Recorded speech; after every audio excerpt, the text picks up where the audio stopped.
This is americasdemocrats.org, the weekly netcast for stand-up Democrats. I'm your host, Jim Cuddy.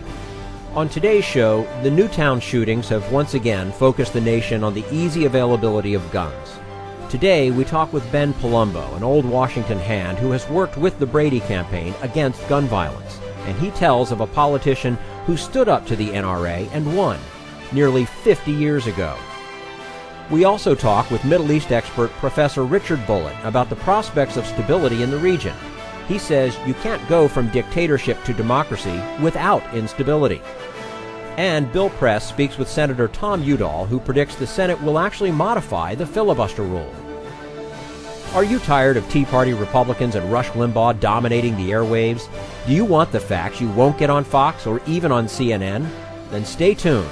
Our sponsor, 21st Century Democrats, works hard to get everyday Democrats involved in returning our party to its roots and to success at the ballot box. Sit back and listen, then stand up and fight.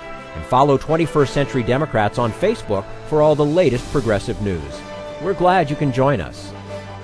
Longtime Washington political operative Ben Palumbo has worked for decades on gun control issues, including a stint on the board of the Brady Campaign. In an interview with us before the tragedy in Newtown, Connecticut, Palumbo said nothing will happen until politicians are ready to stand up to the National Rifle Association. And joining us today on americasdemocrats.org, the weekly netcast for stand-up Democrats, Ben Palumbo is a longtime Democratic Party activist. He's a former head of a Washington government relations firm.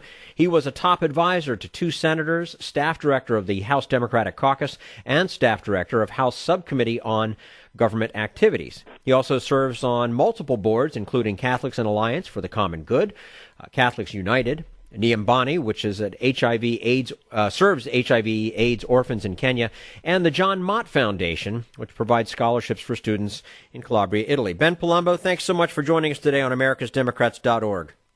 It's a pleasure. You have been involved in progressive politics for a long time as a congressional staffer and a government relations practitioner. So we'd like to talk a little today about one issue that never seems to go away, gun control. Was President Obama a disappointment to advocates of sensible gun laws, or has he been up to this point?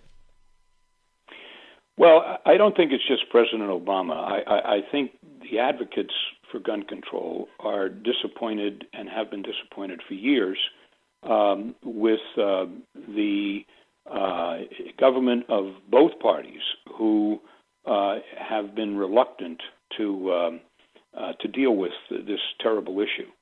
My hope and wish had been that gun control could have taken a more prominent role in the president's and the Congress's effort to deal with the continuing slaughter that goes on in the United States. There are about 30,000 gun deaths a year. But when you look at the record of Republican intransigence and the fact that the NRA practically owns the Republican Party, I think that was probably a bridge too far for President Obama or any advocate of gun control to try to get to. The absolute obstinacy that is generated by the threats and money that the NRA is able to bring to the table when it comes to elections simply made the possibility of any gun control legislation passing the Congress to be impossible. When you go back and you realize that the legislation, that the law which regulated firearms, that the automatic weapons had a 10-year shelf life, let's put it that way, and that when it came up for renewal under the Bush presidency, and Bush did absolutely nothing to try to extend that, you've got an indication of the almost impossible task that presidents have of either party in strengthening gun laws. The irony is that the automatic weapons control law could not have become law except for the support that was thrown to it by the late Congressman Henry Hyde Republican Congressman Henry Hyde of Illinois, who basically said, "Enough is enough. This is crazy. We've got to have something to control these weapons." This was during the Clinton presidency, 1994. In 2004, when the sunset provision kicked in, a Republican president did nothing to do this. So this is an indication of the, as I said, of the enormity of the problem of trying to get this taken care of. And I don't fault President Obama for recognizing that it would have been impossible and focusing on other things that could be done, a number of which he succeeded in doing. Mm-hmm. Now, in the presidential campaign this year, much was said on the Republican side about excessive government regulations. But what exactly is wrong with protecting people from workplace injury, tainted food, or unsafe cars? Well, there's absolutely nothing wrong with it. The whole idea that there's something inherently wrong with government regulation totally ignores what one of the founding fathers, and generally considered to be the main author of the Constitution, once said, and that's James Madison, and that is, if men were angels, we wouldn't need laws. Well, men aren't angels. Women aren't angels. They are human beings, and some of them are honest and can be trusted, and some of them are dishonest and can't be trusted. And when you get into business, and you've got a businessman or woman who is conducting his or her business in an honorable, honest way, that would protect the customers or the workers from any harm, and on the other side of the city, or the other side of the state, or the other side of the country, you've got a competitor who pays no attention to that and will cut corners at the cost of the health of customers and employees. That puts enormous pressure on the honest business person to do the same thing in order to remain competitive. So the only way to equalize that are by regulations that apply to everybody to make sure that there is a level playing field for the businesses to compete in the way they should compete, and that is in the quality of the product and their own creativity in coming up with new ideas. So we have a choice here. We can do away with regulations, and we can increase the number of people who die from food poisoning. We can increase the number of miners who die in mine disasters, of workers on the job who get hurt. You can go down the list.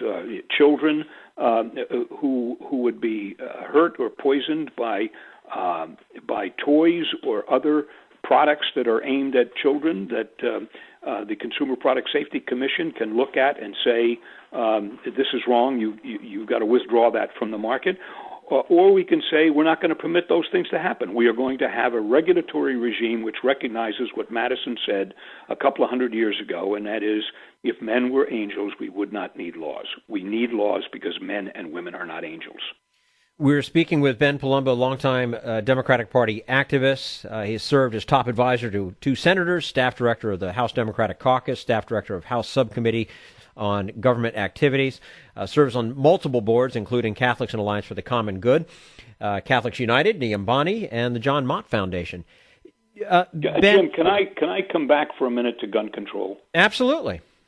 Okay. Let me tell you that, in my view, the gun control issue is going to remain a terrible disappointment to those of us who want to stop the killing in the United States, unless and until a sufficient number of politicians decide to take on the National Rifle Association. I will tell you that I was involved in the re-election campaign in 1965 of Governor Richard Hughes of New Jersey. And the governor decided, against the advice of his advisors, following the shooting death of a policeman with a very large family in Essex County, New Jersey, that he was going to make gun control an issue in the campaign. And almost everybody said, oh, my God, you can't do that, taking on the NRA and so on and so forth. Well, Hughes defied them all. And in his campaign around the state, every place he went, and I happened to be in that campaign and went with him every place he went, every speech he made, he would include in that speech lines that went something like this: if I am elected governor, I am going to see to it that guns are kept out of the hands of felons, people with mental problems, drug addicts, and he would bring the house down. Inevitably, there would be a standing ovation. Hughes, that was one of the two main issues in the campaign, as it turned out. And his opponent, who was from a rural area of the state, decided that he would take the side of the NRA. Hughes won by the largest margin in the history of re-election campaigns of any governor in the history of the state. And one of the reasons was because of the overwhelming support of his position on gun control. Now, fast forward to today. You don't have anybody who's standing up and saying that. And until we get to the point where elected officials say, when in their campaigns, the logic of the NRA is false. The logic of doing something about this with stronger regulations is absolutely irrefutable, and I am going to point that out in my campaign and force my opponent to say yay or nay on things like should we ban cop killer bullets, should we stop the spread of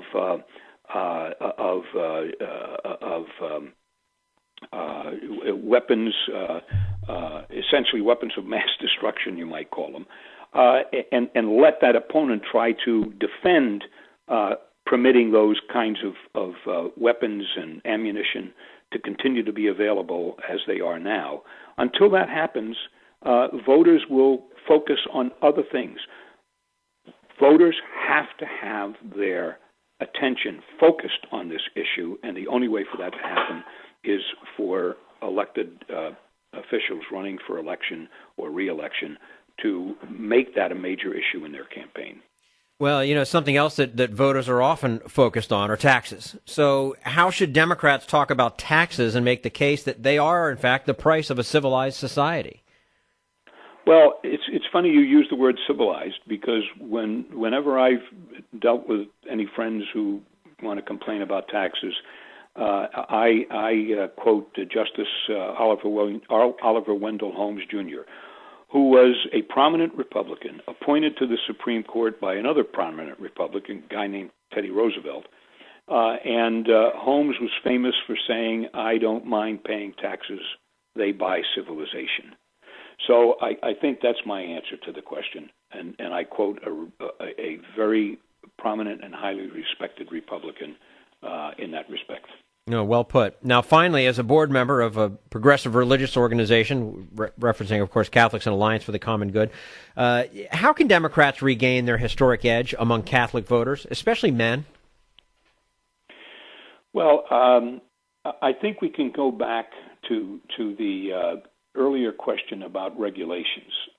Men work, and OSHA protects the workplace, or they mine, and MSHA protects the minors, or they have families, and they don't want their children poisoned.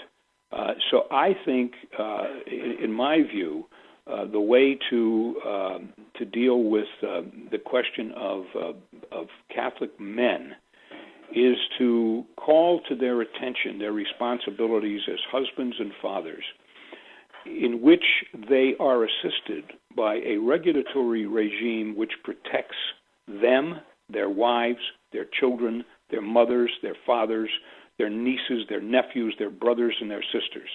And I think by hitting that home, because this is the kind of thing that gets to you personally when you make the case, you can win back a lot of those men.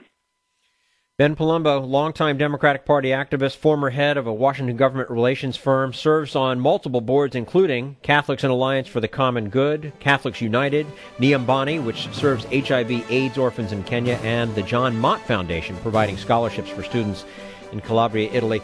Ben, always great to speak with you. Thanks so much for your time with us today on americasdemocrats.org. You're welcome, Jim. It was a pleasure.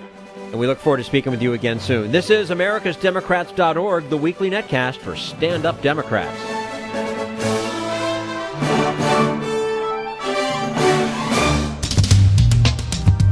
We want you to sit back and listen, but we need you to stand up and fight. Do you want to get involved and help get our party back to its roots and to success at the ballot box?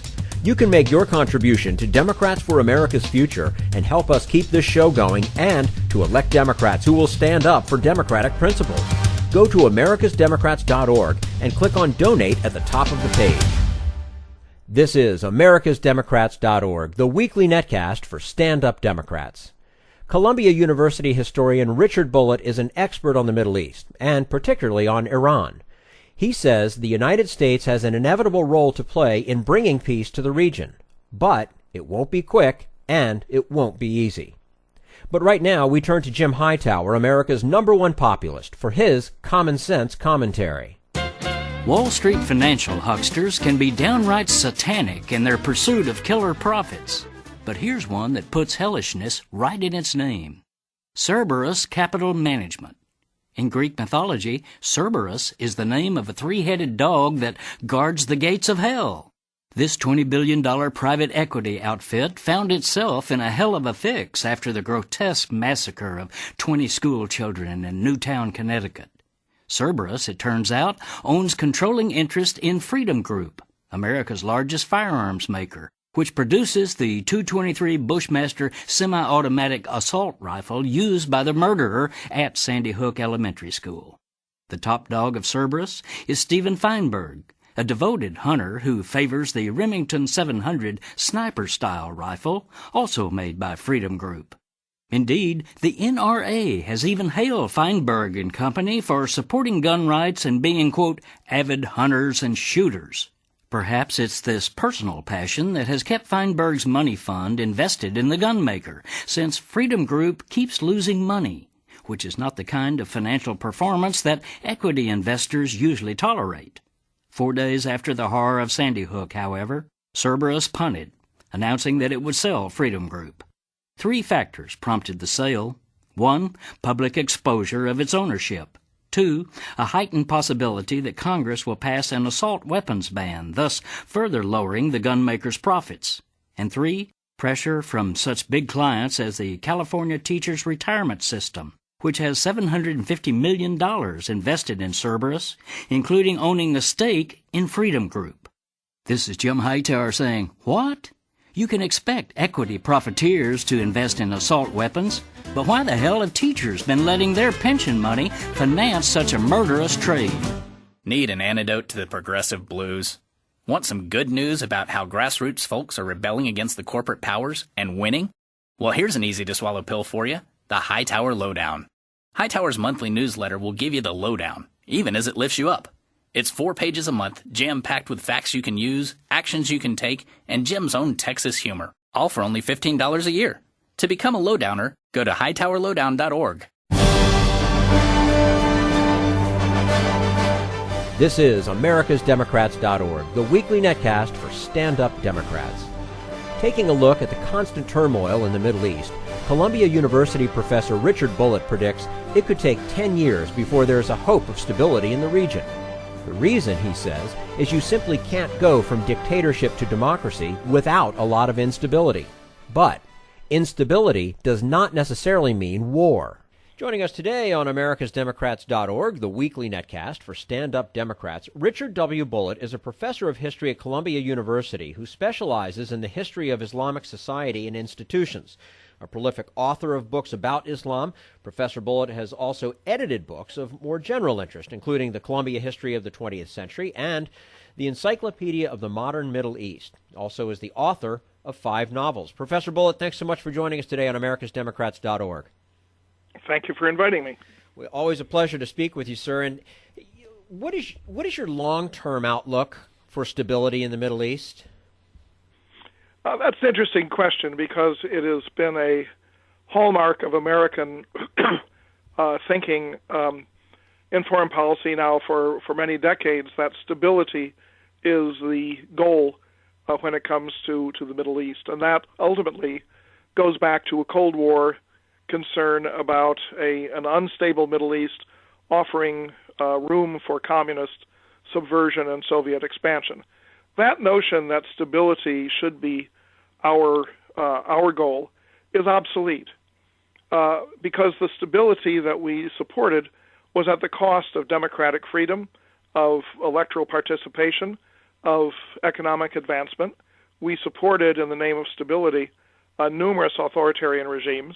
Those regimes are now falling or already have fallen, and inevitably, when you have a period of wrenching change, such as began with the Arab Spring, you are going to have a period of instability. But there's no way you can get from a stable network of dictatorships to a potentially stable network of democracies maybe 10 years from now without going through a period of instability. And I think that we have to assume that we will see all sorts of changes and tumult in the area without getting too alarmed about those happening. After all, this is thousands of miles away from us. We have a concern over the security of Israel. We have a concern over the supply of oil. But having a concern simply to have a stable society is not, I don't think, at the top of the American interest. I think we have to be able to watch and sort of ride the changes as they occur and make the best of it from an American policy standpoint. And this will not be easy. There will be a lot of headlines. But I think that it's an absolutely necessary transition if we're going to move away from an era of basically fascist dictatorship to an era of participatory politics that potentially could normalize the Middle East in the world family of nations. Is the threat to peace more centered on Israel's intentions and actions or more on uprisings in authoritarian Islamic regimes? Yeah, well, that, of course, is what follows from the question of stability, because the notion that you have an alternative between stability and instability is often mirrored by the idea that you have an alternative between peace and war. Instability is not necessarily war. Obviously, we've seen popular demonstrations and internal convulsions that really have not, in most cases, been warlike, though they are becoming increasingly so in Syria. So, in terms of a threat to peace, peace defined as the absence of a state of war between nations. Certainly, the possibility of a war breaking out between Israel and Iran is the greatest threat to peace by that definition in the area. On the other hand, instability and internal disruption and uncertainty are going to be standard for the region for some time to come. It's just that I would not define those as threats to peace. I think that they are actually movements of progress, trying to bring into being democratic regimes in a land where these have been very rare for decades. I think we all remember that for decades it has been the flat assertion by the Israeli political establishment that they are the only democracy in the Middle East. This is obviously leaving aside Lebanon and Turkey, but this has been a rhetorical trope that they're the only democracy. Well, hopefully 10 years from now, we'll have an array of democracies. It's just that we're not going to get there without disruption. And I think we have to avoid the notion that instability is equivalent to breach of peace in the broad sense. Does the United States have a proper role in resolving the Israeli-Palestinian situation? The United States has, through a series of administrations, both Democratic and Republican, and through various statements by Congress, asserted or claimed for itself a role between the Israelis and the Palestinians.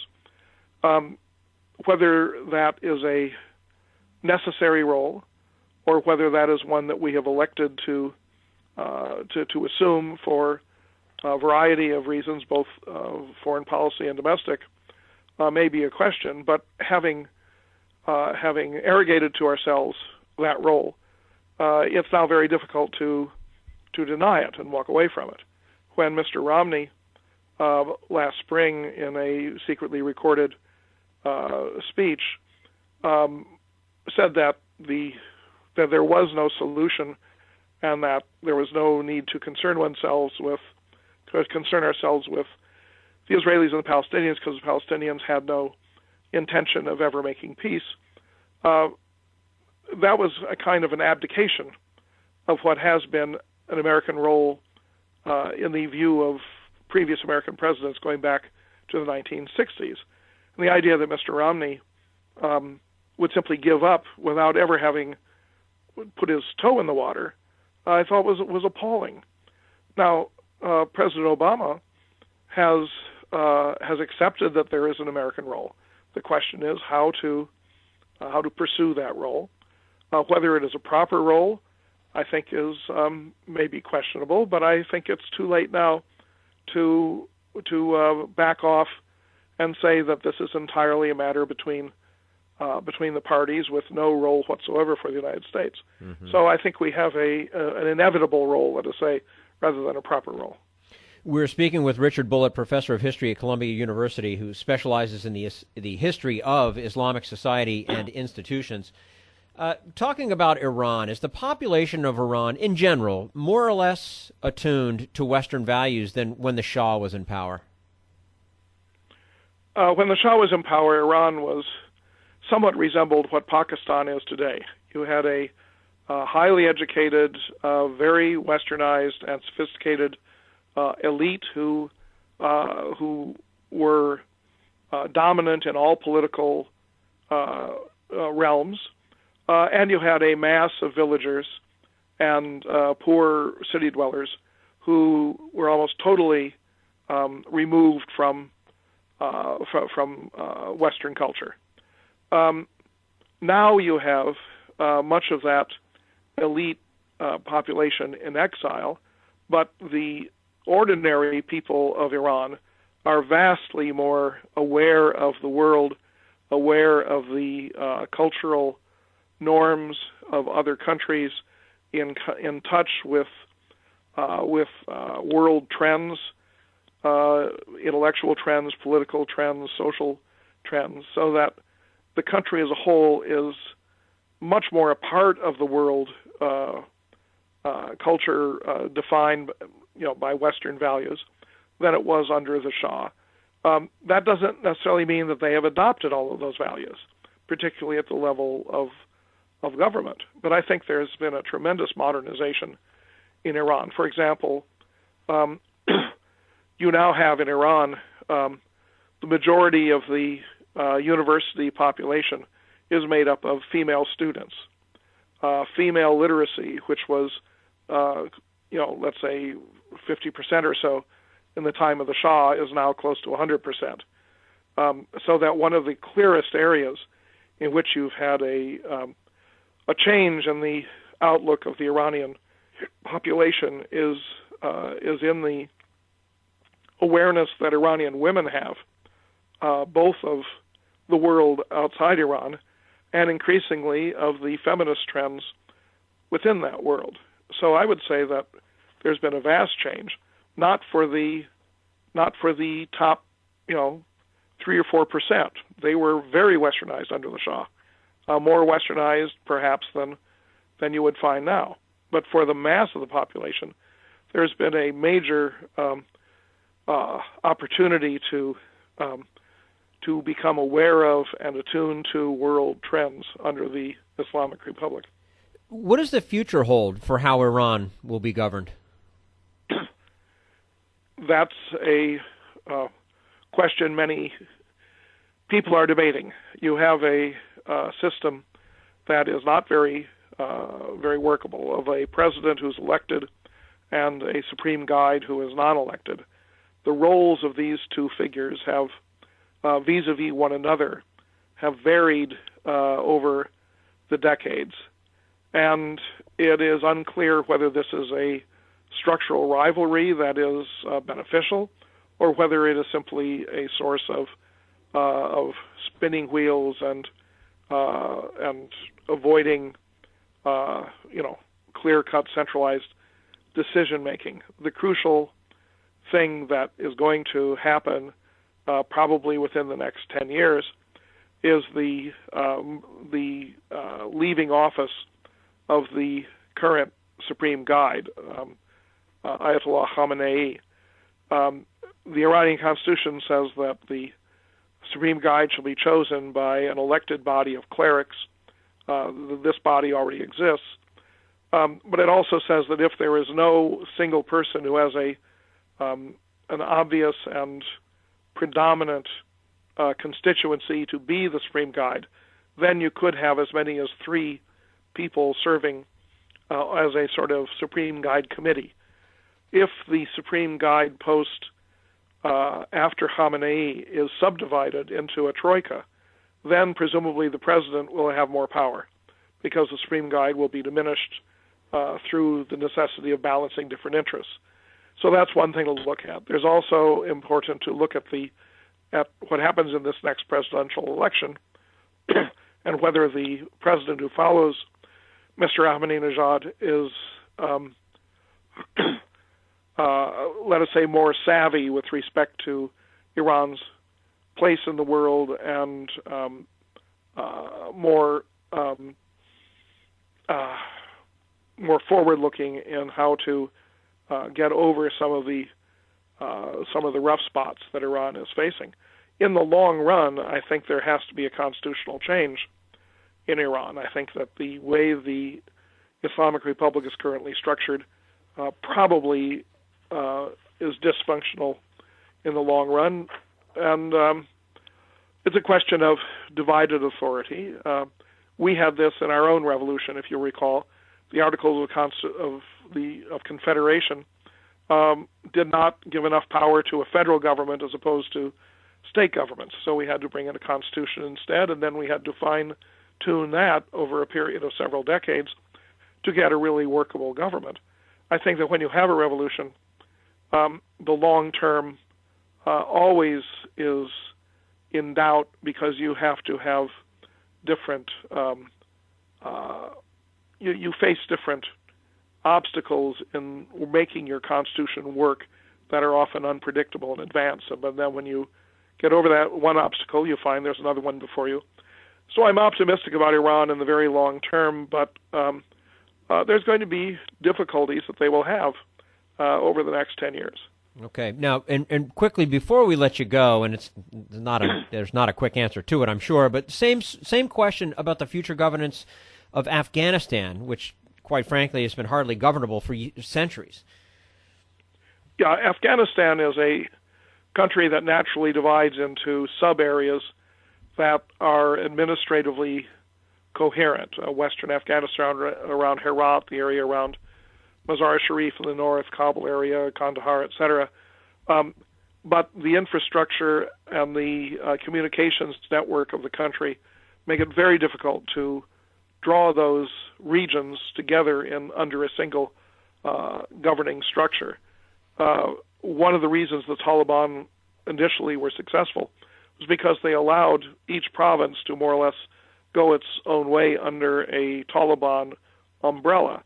My guess is that an umbrella is what is going to emerge after we withdraw from Afghanistan, and that the idea of a single all-powerful central government of the sort that we have tried to install probably is not going to work. Okay. Richard Bulliet, professor of history at Columbia University, specializing in the history of Islamic society and institutions. Professor, as always, thank you so much for joining us today on americasdemocrats.org. Thank you very much. We look forward to speaking with you again soon. This is americasdemocrats.org, the weekly netcast for stand-up Democrats.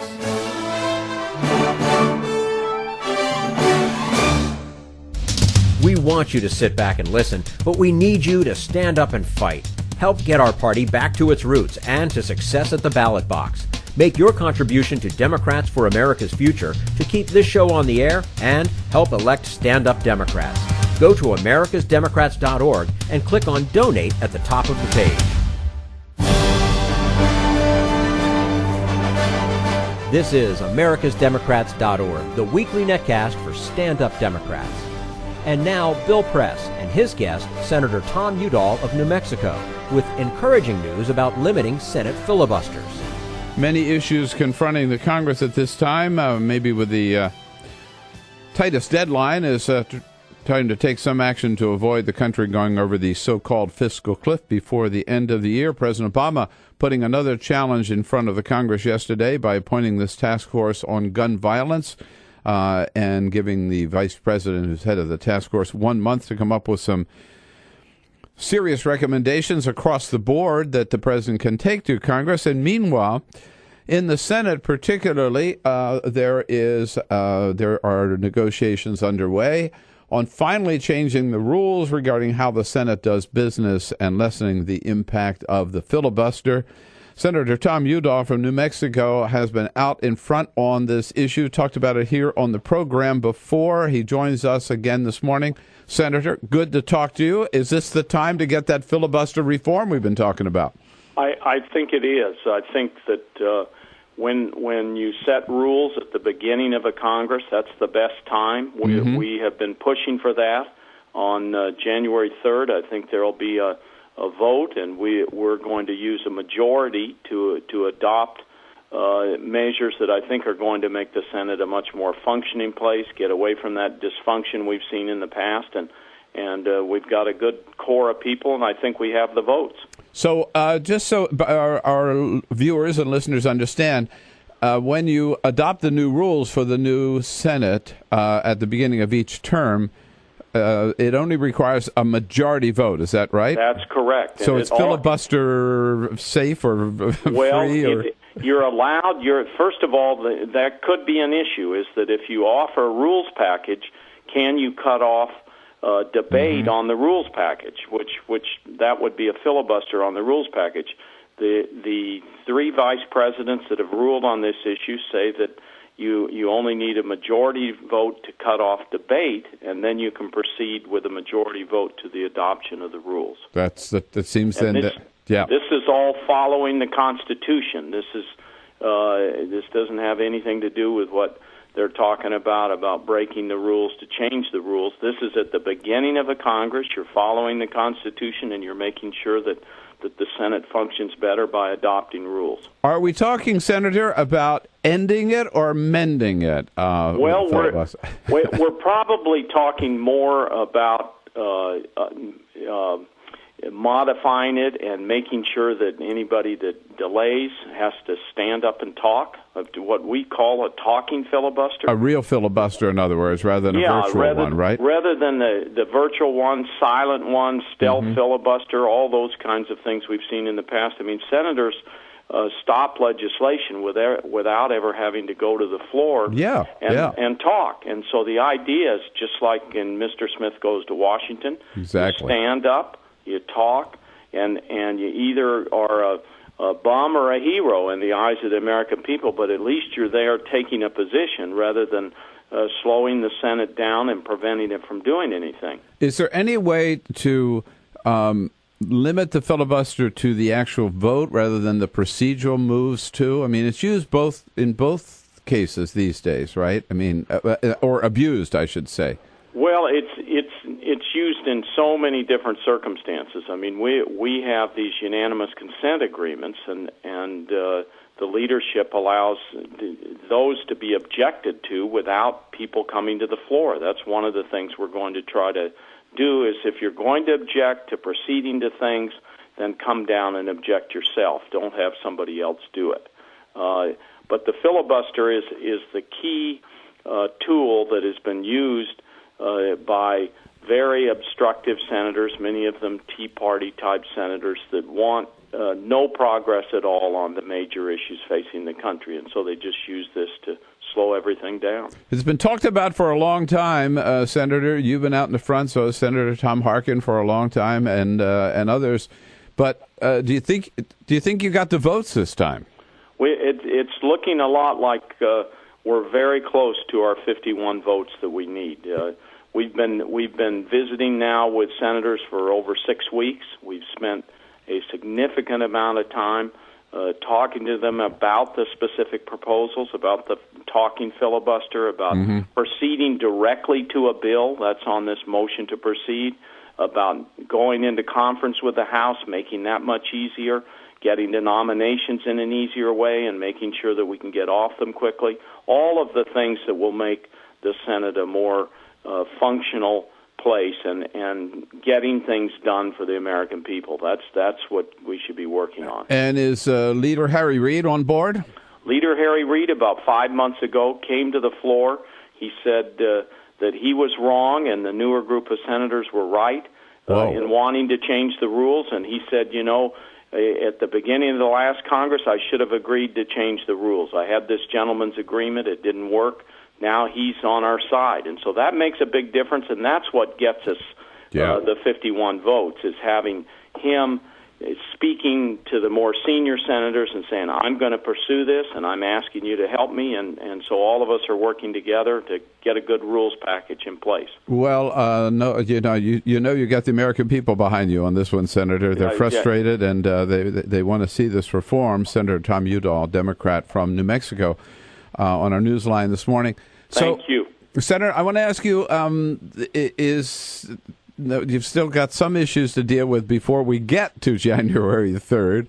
You bet. I know we're all hanging around hoping to see some resolution of this little deadlock on the fiscal cliff, but do you think anything's going to be resolved before the end of the year, or do we go over the so-called cliff? Well, I sure hope so, but it's looking more and more like we're going to come very close to the cliff, if not go over it, which I find very unfortunate. But Speaker Boehner is putting forward a plan that this Plan B, he knows that can't work in the Senate. The president's told him he would veto it, and so if he's going to put a bill out of the House, it should be something that he thinks has a fair chance of passage in the Senate, and we just haven't seen that yet. They're not even going to vote until today or tomorrow. On my understanding, the House is talking about being in through Sunday.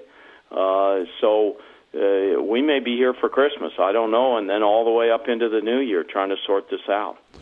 If the Congress does not act and all tax rates go up on all Americans because of the the Bush tax cuts expire, who gets the blame, Senator, do you think? Well, I hope we don't get into the blame game and we resolve this, but I think the polling is showing that it's overwhelmingly falling on the Republicans by 2-1. I don't have much doubt that if they don't cooperate, if they can't pass a bill through the House, the negotiations have been going on between the Speaker and the President. If they don't do anything or don't produce something we can act on, I think the American public is going to be in a very negative attitude towards the Republican Party. And I also want to ask you about one other issue, Senator, which Congress won't be dealing with really until January or February, but that is the issue of gun violence. And so let me just ask you directly, what's your rating with the NRA, and do you think there's a mood in Congress to do anything about reasonable gun control measures? Yeah, I don't know my rating with the NRA. I just try to approach these things in a common sense way and say what's going to work, and it looks to me like the thing that is the most out of whack right now is 40% of the gun purchases in this country are done without a background check. Right. We have we have this whole list of people who cannot get guns under the law. People like convicted felons, people that have been adjudicated mentally ill, and yet 40% of the sales, we don't even look to see if it's a convicted felon or somebody who's mentally incompetent.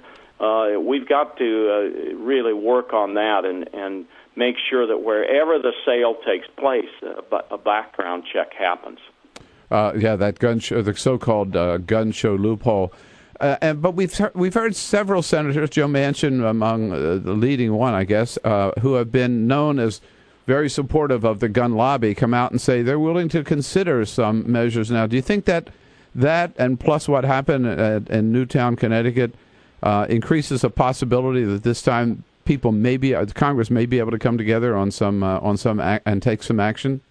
I think the fact that you have senators and representatives with NRA rankings of A, which is the highest ranking you can get, talking about something needs to get done and throwing out proposals. I think that indicates the mood has changed. We're moving in a different direction. And I hope that we will start having hearings right at the first of the year, find out what's effective, what we'll think works, and try to build the kind of support to get some things done. So, Senator, your cousin Mark, is a senator from Colorado, right? That's right. Yep. Where they just passed an initiative to legalize the recreational use of marijuana. Any action toward that in New Mexico? Well, there hasn't been any action in New Mexico. The one thing we have done in New Mexico, though, is we've passed the medical marijuana law, and there's very strict supervision by medical doctors. But you can go into a doctor, and if you have one of the listed ailments that this might help, and persuade a doctor, you can get medical marijuana. So we're one of I'm not sure quite how many states that has gone the medical marijuana route, and it seems to be working in the sense that you don't see a lot of corruption, graft. People misusing the system, and I think that's partially because we have medical docs involved. Right. Yeah, I think it may be 14 states right now. I'm not really sure either. But California, where I come from, has done that too, and is working very well in that state as well. Well, Senator, we hope you get some time off during the holidays. We hope you don't have to be in session on Christmas Day. But thanks for taking some time for us this morning. Thank you. Great to be on your show. And listen, good luck with that filibuster. We're counting on you. Okay, we're working hard on it. All right, you got it. Senator Tom Udall from the great state of New Mexico. That's all for americasdemocrats.org. Thank you to all who made today's show possible. Ben Palumbo, Richard Bulliet, and the entire Bill Press team. And thank you for listening. If you liked what you heard, please get involved in our efforts to keep this show going and to elect Democrats who are bringing the party back to its roots. Go to americasdemocrats.org and click on Donate at the top of the page. And be sure to find 21st Century Democrats on Facebook. For americasdemocrats.org, I'm your host, Jim Cuddy.